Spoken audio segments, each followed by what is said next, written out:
এখন সরকার পরিবর্তন হয়েছে আর ওই জন্য সরকার বলছে যে গরু নিয়ে যাওয়া যাবে না।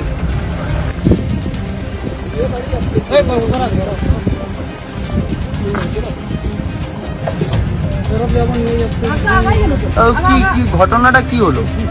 আরে বিয়ে বাড়ি আমরা এরা আমাদের যৌতুক লাগে, হ্যাঁ দিয়ে এরা আমাদেরকে গাড়িয়ে লিখতে দিবেনি। আচ্ছা, তারা নিয়ে যেতে দিবে না? হ্যাঁ, এরা আমরা বাড়ি ফেরত নিয়ে যাবো, বাড়িতে রেখে আবার আমরা যাবো। আচ্ছা, মানে এটা যৌতুক দিতে যাচ্ছিলেন, পুলিশ গিয়েছে? হ্যাঁ হ্যাঁ, কোথায় এটা? এই যে সামনে।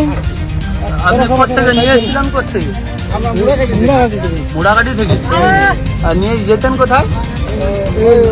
উচুরিয়া বাবন্দা। উচুরিয়া বাবন্দা। আচ্ছা, এখন আর নিয়ে যেতে দিচ্ছে না, গাড়ি নিয়ে চলে যাচ্ছে। হ্যাঁ হ্যাঁ, কি নাম আপনার? আমার নাম লক্ষণ হেমরম। কটা গরু আছে? দুটো। আমাদের যৌতুক লাগে না বিয়ে বাড়িতে। কি কারণে নিয়ে যেতে দিচ্ছে না, কি বললো? বলে এখন সরকার পরিবর্তন হয়েছে আর ওই জন্য সরকার বলছে যে গরু নিয়ে যাওয়া যাবে না।